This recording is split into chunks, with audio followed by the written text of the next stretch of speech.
Il m'arrive d'entendre dire des gens, comme de lire récemment suite à une vidéo que j'ai pu faire paraître: «Je n'ai pas eu de mère» ou «Mon père est décédé, à l'âge de mes 2 ans» ou «Je crois avoir fait un bon cheminement puisque je suis en opposé à ce que mon père était» et mon père était, par exemple, agressif, violent, vous voyez?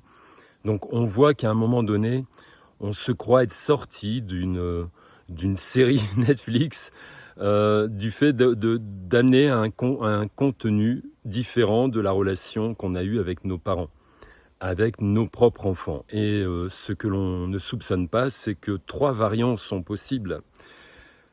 Supposons que je sois un jeune petit garçon qui se fasse violenter par son père.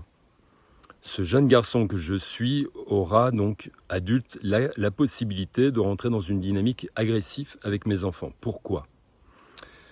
Parce que mon père m'a aimé en me battant, donc dans ma petite tête d'enfant et en ce besoin éminent de lien avec lui, je serai capable de cultiver l'idée que mon père m'a aimé en me battant. De ce fait, je ne peux qu'aimer en battant.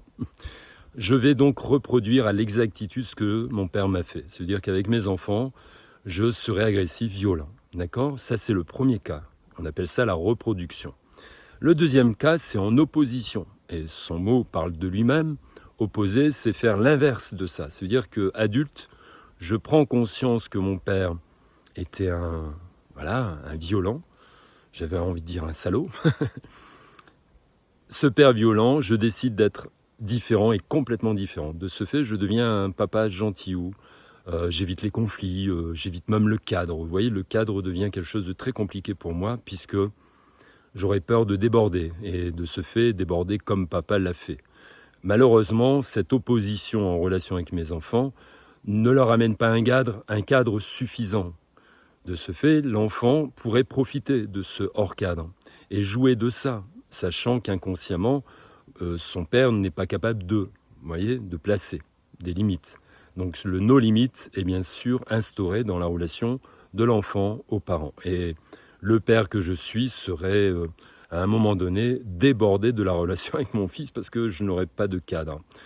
Donc ça, c'est l'opposé. Et le troisième, c'est la fuite. La fuite, c'est un père que je serais qui pourrait éventuellement travailler du matin à 7 heures, revenir à 23 heures, voilà, faire un travail énorme, me disperser à droite à gauche, me croire pour être un père de 50 ans, me penser être encore un jeune de 30 ans, vous voyez, que je pourrais aller en boîte, en discothèque, draguer les minettes, voilà, tout ça. Et finalement, je n'inscris pas ma relation avec mes enfants, ni d'ailleurs ma relation au sein de la famille.